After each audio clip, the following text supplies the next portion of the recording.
যুক্তরাষ্ট্র এখন সব পরিকল্পনা ইরানকে ধ্বংস করতে পারলে তখন ইসরায়েল যা যা কর্মকাণ্ড সমস্ত কর্মকাণ্ড তারা অবাধে চালাবে, সেই ক্ষেত্রে কোনো বাধা দেবে না।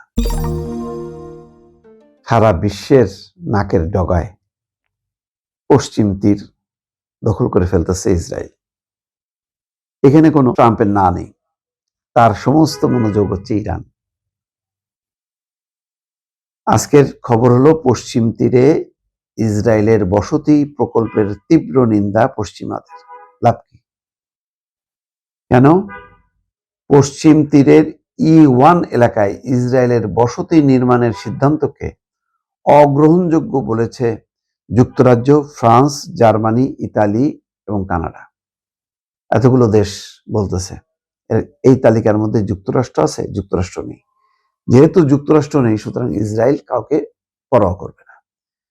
অধিকৃত পশ্চিম তীরে নতুন করে প্রায় 1200 বসতি নির্মাণের দরপত্র ডেকেছে ইসরায়েল। কৌশলগতভাবে গুরুত্বপূর্ণ এলাকায় ইসরায়েলি কর্তৃপক্ষের এই পদক্ষেপে তীব্র প্রতিবাদ জানিয়েছে পশ্চিমা মিত্র দেশগুলো।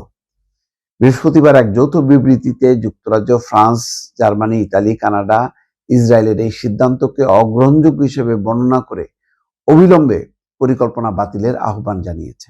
বিবিসি লিখেছে, আন্তর্জাতিক আইনের আওতায় ইসরায়েলের সব বসতিকেই অবৈধ হিসেবে বিবেচনা করা হয়। আন্তর্জাতিক চাপের কারণে জেরুজালেমের পূর্বে অবস্থিত E1 এলাকায় বসতি নির্মাণের পরিকল্পনা ইসরায়েল কয়েক দশক ধরে স্থগিত রেখেছিল। ইসরায়েলের মিত্র দেশ এবং ফিলিস্তিনিদের ভাষ্য, E1 প্রকল্পে বসতি গড়া হলে দ্বিরাষ্ট্রভিত্তিক সমাধানের সম্ভাবনা মারাত্মকভাবে ব্যাহত হবে। অর্থাৎ দুই রাষ্ট্র গড়ার, অর্থাৎ ইসরায়েল একটা রাষ্ট্র, ফিলিস্তিন একটা রাষ্ট্র, এই রাষ্ট্র গড়ার সম্ভাবনা আরো ক্ষতিগ্রস্ত হবে। একই সঙ্গে পশ্চিম তীর কার্যত দুই ভাগে বিভক্ত হয়ে পড়বে এবং পূর্ব জেরুজালেম বিচ্ছিন্ন হয়ে যাবে। বিবৃতিতে ইউরোপীয় মিত্র দেশগুলো এবং কানাডা বলেছে, পশ্চিম তীরে বেসামরিক নাগরিকদের উপর বসতি স্থাপনকারীদের নজিরবিহীন সহিংসতা এবং ফিলিস্তিনি অর্থনীতির উপর গুরুতর বিধিনিষেধের কারণে এমনিতেই সেখানে ভয়াবহ অস্থিতিশীলতা বিরাজ করছে। এই সময়ে নেওয়া সিদ্ধান্তটি আরো উদ্বেগজনক। এমনিতেই পুরো ফিলিস্তিন বিচ্ছিন্ন, অর্থনৈতিক অবস্থা খারাপ, গাজার সিংহভাগ দখল, তার মধ্যে পশ্চিম তীরে যদি বসতি স্থাপন করতে থাকে, তাহলে আর ফিলিস্তিনিদের অধিকার নিয়ে যে কেউ কথা বলবে, সেই কথা বলার আর কেউ থাকবে না। বিবৃতিতে বলা হয়, এই পরিকল্পনা শুধু আমাদের শান্তি থেকে আরো দূরে নিয়ে যাবে না, বরং আন্তর্জাতিক অঙ্গনে ইসরায়েলের অবস্থানকে আরো দুর্বল করবে।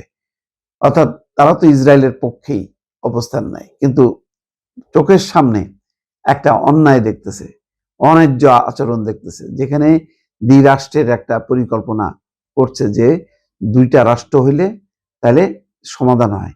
ইসরায়েল কোনোভাবেই ফিলিস্তিন একটা আলাদা রাষ্ট্র হোক সেটা চায় না, বরং ফিলিস্তিনকে কিভাবে তারা কবজা করে তার নিজের নিয়ন্ত্রণে নিয়ে আসবে, এই পরিকল্পনা তারা বছরের পর বছর ধরে চালাচ্ছে।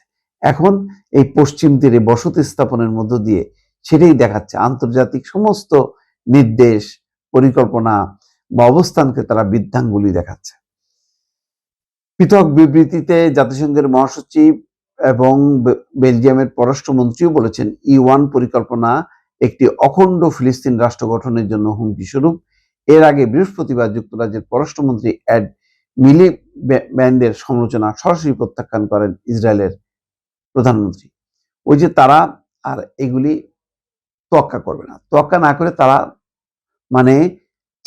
চালায় যে স্বাধীন ফিলিস্তিন রাষ্ট্র হবে, এই পরিকল্পনা তারা একেবারে নস্যাৎ করে দেবে এবং যুক্তরাষ্ট্র চুপচাপ থাকবে। যুক্তরাষ্ট্র এখন সব পরিকল্পনা ইরানকে ধ্বংস করতে পারলে তখন ইসরায়েল যা যা কর্মকাণ্ড সমস্ত কর্মকাণ্ড তারা অবাধে চালাবে, সেই ক্ষেত্রে কোনো বাধা দেবে না।